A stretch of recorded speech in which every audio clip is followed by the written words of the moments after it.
Hi there, I'm Maureen, and yes, my mother legally replaced me with my sister. Not metaphorically, not emotionally, on paper. I found out through a phone call and then through a tape that changed everything. How do you survive being erased by the person who gave you your name? Before we dive in, have you ever been left out of a family photo, an invitation, or a memory on purpose? What time are you listening to this, and what city are you watching from? Drop it in the comments, I'd love to know. And if stories like this hit close to home, go ahead and subscribe. You're not alone here. The call came at 10:07 a.m. on a Thursday. The kind of Thursday where everything feels still, suspended, like even the wind hadn't bothered to get out of bed. I was sipping lukewarm coffee in the kitchen when my phone lit up with a number I didn't recognize. Glenberry Hills, it said. The voice on the other end was polite, almost cheerful. Miss Ramsey, this is Kimber from Glenberry Hills Residential. Just calling to let you know that your mother, Dolores Ramsey, has updated her emergency contact. You've been removed from our records. Talia Brent is now listed for all decisions moving forward. I didn't say anything, just held the phone to my ear like it might vanish if I blinked. I'm sorry, she added, still in that practiced tone. We won't contact you unless it's legally required. Take care. She hung up before I could ask a single question. I sat down, slowly, like my knees forgot how to function. The coffee went cold beside me, my eyes fixated on the tiny crack in the tile below the table. I had seen it every morning for the last 5 years, but now it looked like it belonged to someone else's floor. She hadn't forgotten me. She removed me. I kept waiting for tears, for anger, for some version of outrage that felt appropriately loud. But all I felt was a quiet unraveling, like the end of a spool of thread that had been tugged for decades, finally free from resistance. I thought of the time she told me, "You're always making things complicated, Maureen," after I'd questioned a family story that didn't quite add up. The memory hit me not as a flash, but as a whisper. This wasn't new. This wasn't sudden. It was designed. When I opened Facebook later that evening, the first thing I saw was a picture of Talia and my mother, arms entwined, both smiling like they were in a Hallmark commercial. The caption read, "Grateful beyond words, my mother, my hero." The comments flooded in, heart emojis, prayers, remarks about how lucky they were to have each other. My name wasn't in the post. It wasn't in any post. I didn't scroll further. Instead, I opened my email. Something about the silence had started to feel suspicious, too neat.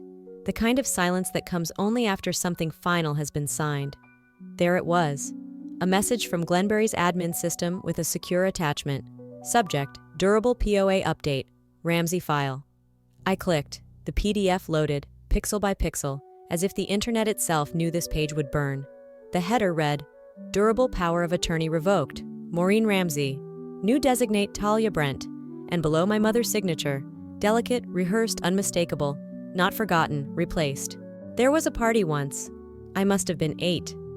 It was spring, maybe early March, the grass still patchy with frost, the air half hopeful. Dolores had decided to combine our birthdays that year, hers and mine, because they're close enough, close enough. That phrase would become a kind of mantra in my childhood, a way to fold me into things without ever really including me. Talia's name was the only one written on the cake.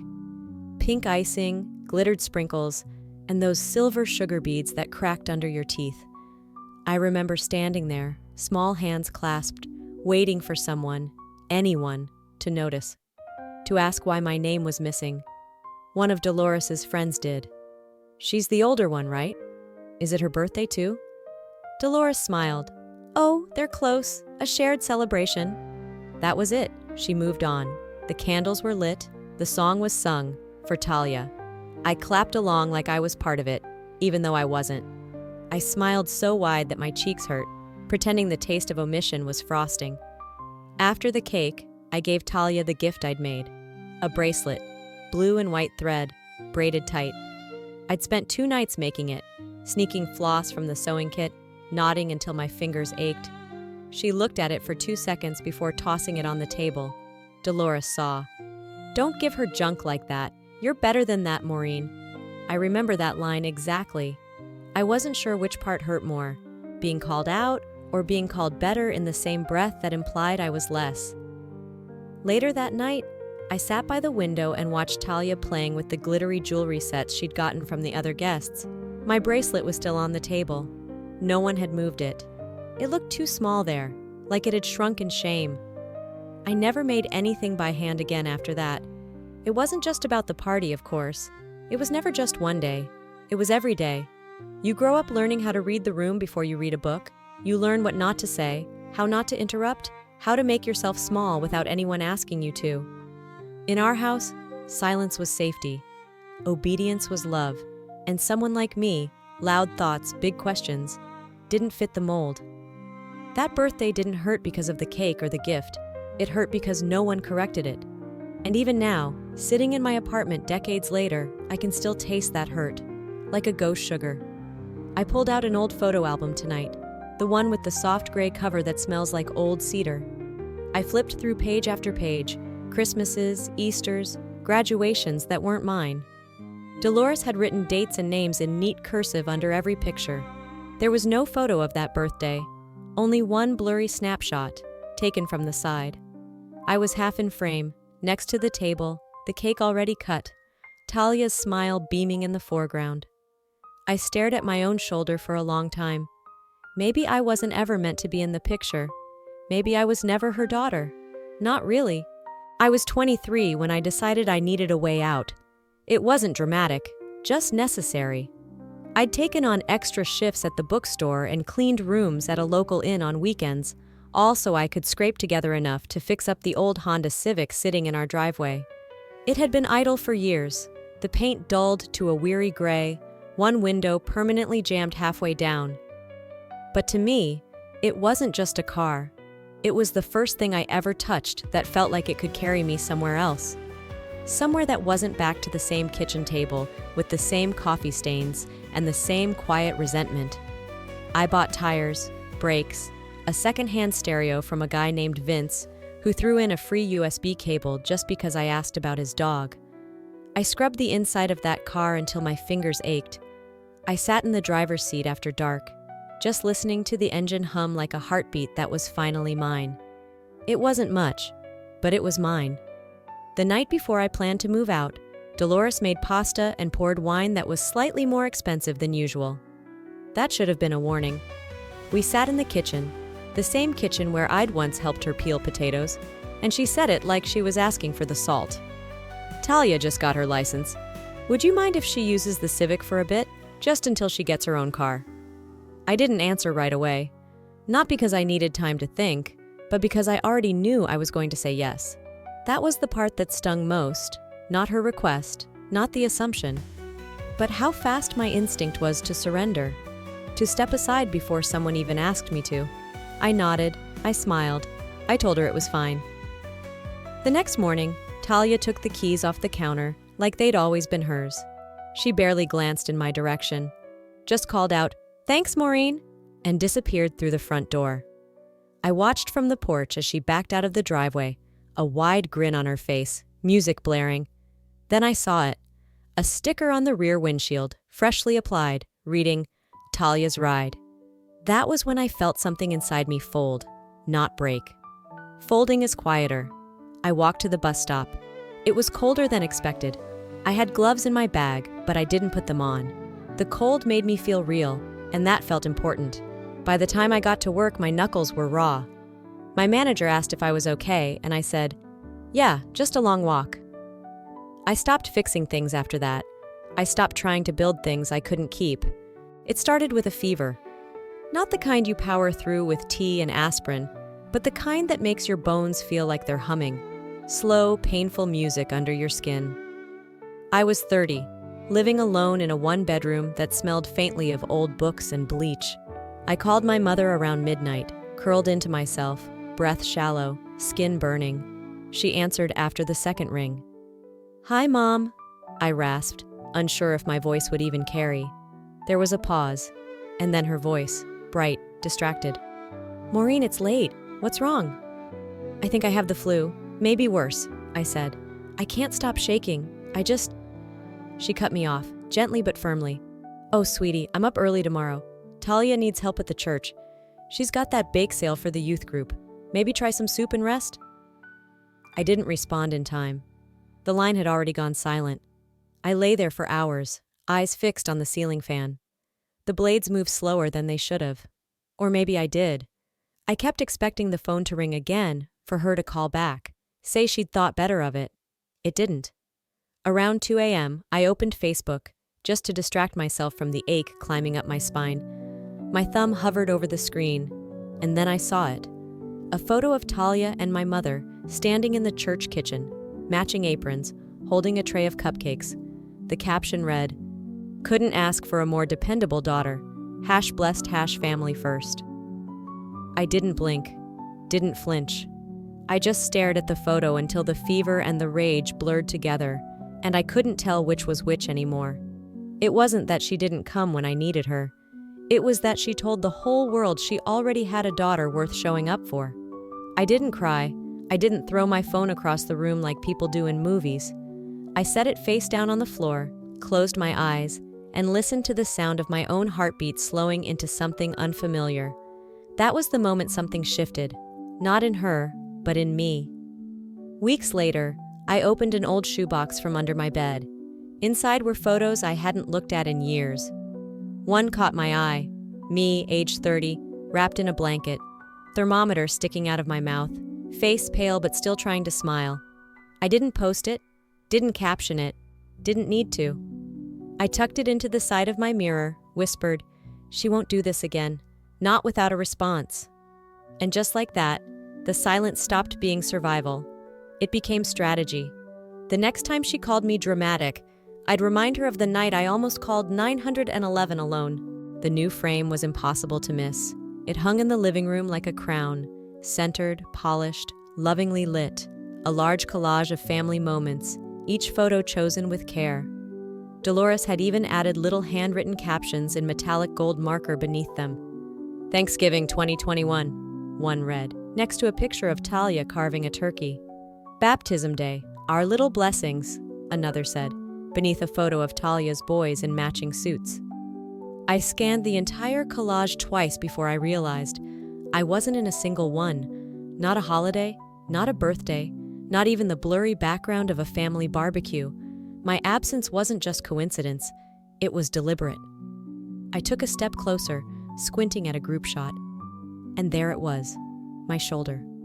The corner of a blue cardigan I remembered wearing, cropped cleanly, like I'd been edited out with surgical precision. No one said anything. They never did. I excused myself to the kitchen under the pretense of checking on the cookies. The pantry was cluttered, as always. I opened a drawer looking for a baking sheet and froze. There, lining the bottom of a tray under a half-empty tin of shortbread, was a photo of me, maybe 9 years old, wearing overalls, smiling. Someone had folded it into a square. The crease ran directly through my face. Dust covered the corners. One edge was torn. It had been used like scrap paper, or insulation, or trash.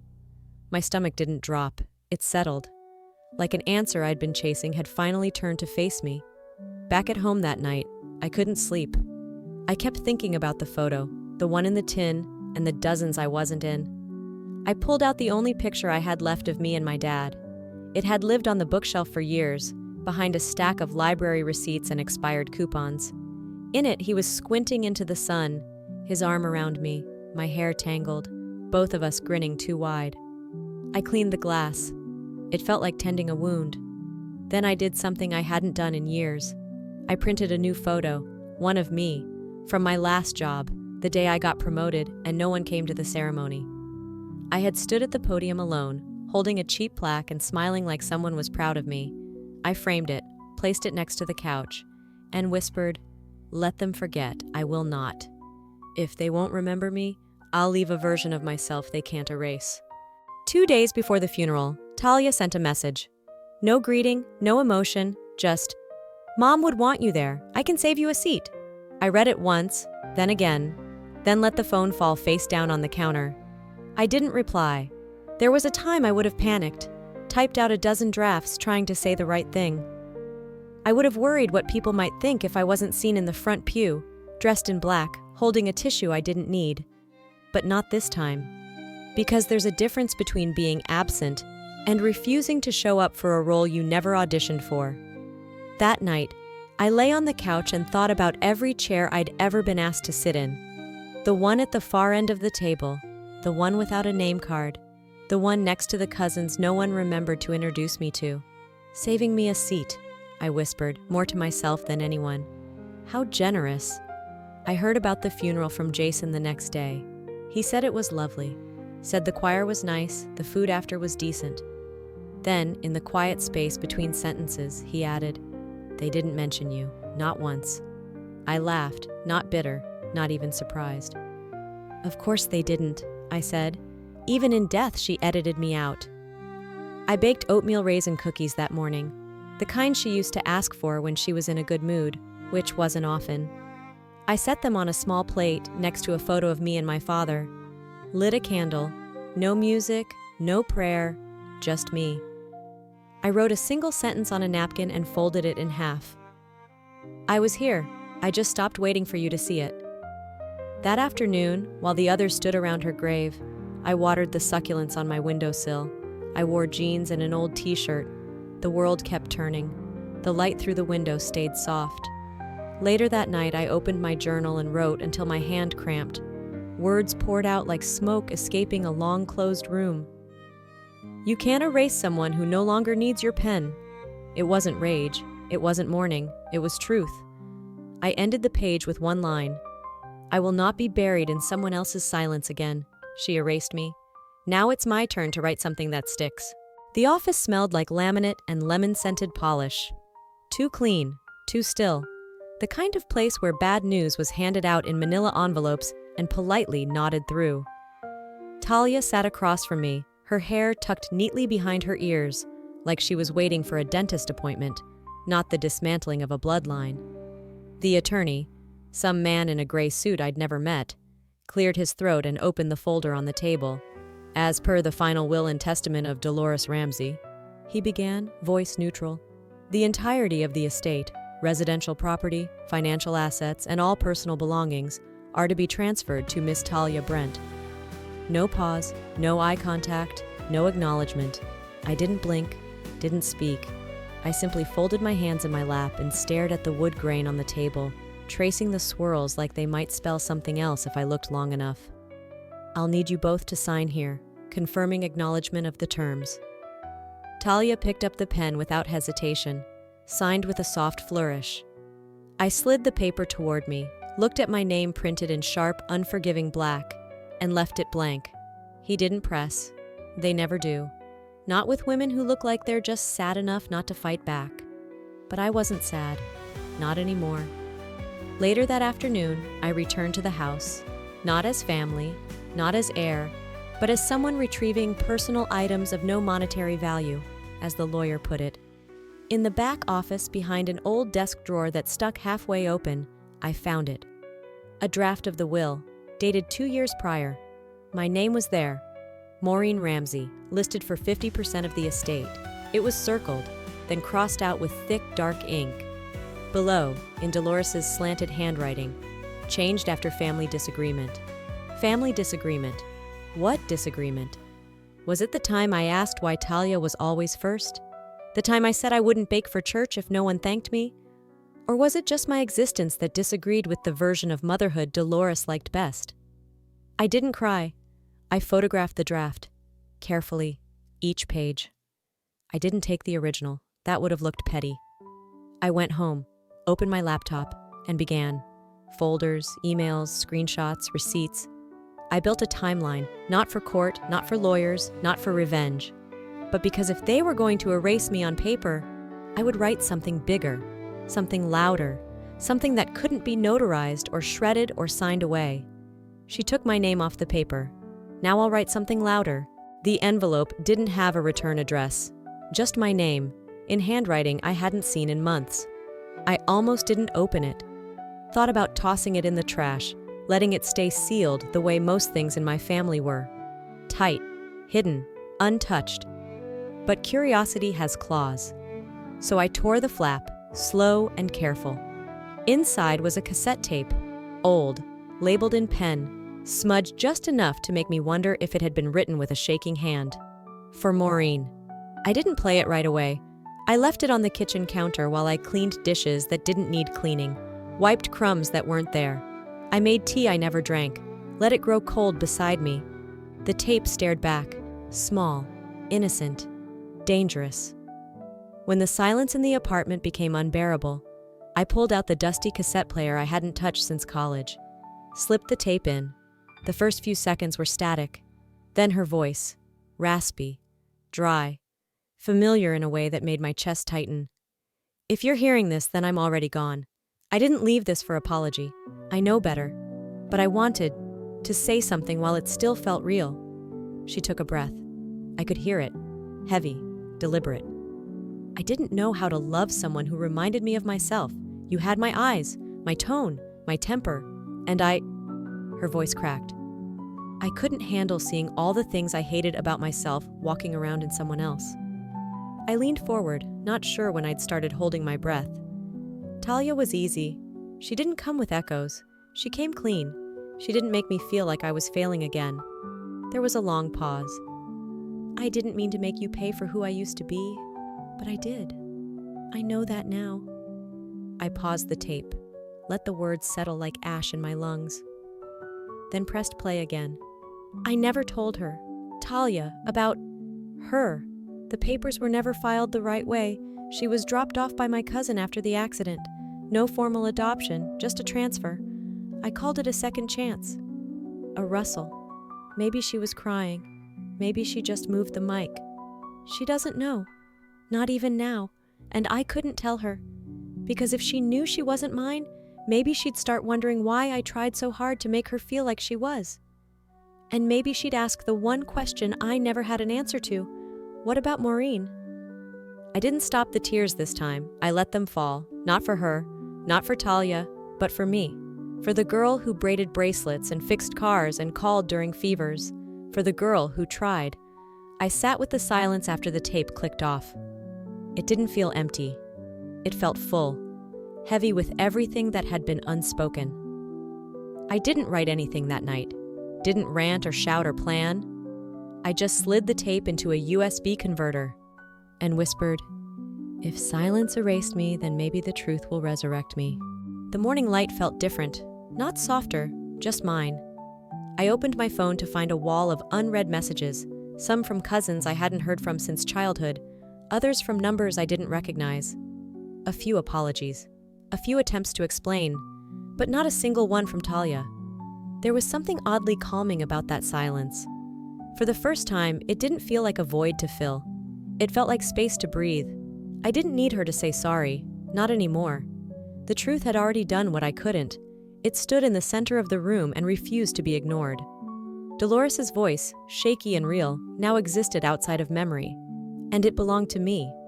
That afternoon, I walked past the old house. The for sale sign swayed in the breeze, and through the window, I saw a young couple laughing as they measured the living room. One of them pointed to the corner, probably imagining a playpen or a reading nook. I kept walking. Let someone else build their story there. Mine had already ended. Back home, I pulled open the drawer where I used to keep every birthday card Dolores ever gave me. I found one from my 33rd, cream-colored with a cheap embossed rose.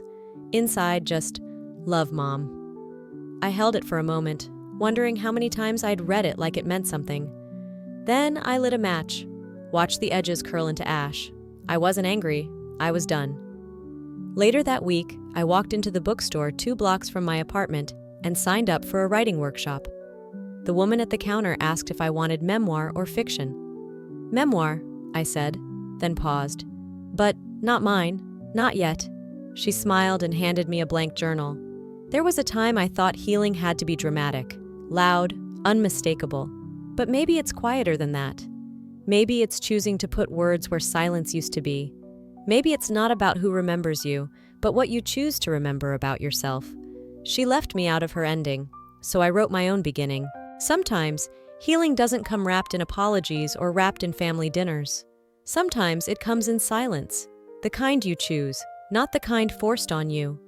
I spent years hoping to be seen by people who only knew how to look through me. But peace didn't arrive when they changed. It came when I did. When I stopped waiting to be invited and decided to write my own way forward. Maybe you've felt it too, being left out of a story you helped build? If you have, I want to hear from you. What part of this story reminded you of your own? What seat were you never offered? If this video touched your heart, drop a 1 in the comments or let me know where you're watching from. And if it didn't speak to you, tell me why. I'm listening. And hey, if stories like this matter to you, don't forget to subscribe to this channel. We've got more coming. Stories that hurt, stories that heal, and stories that remind us we're not alone.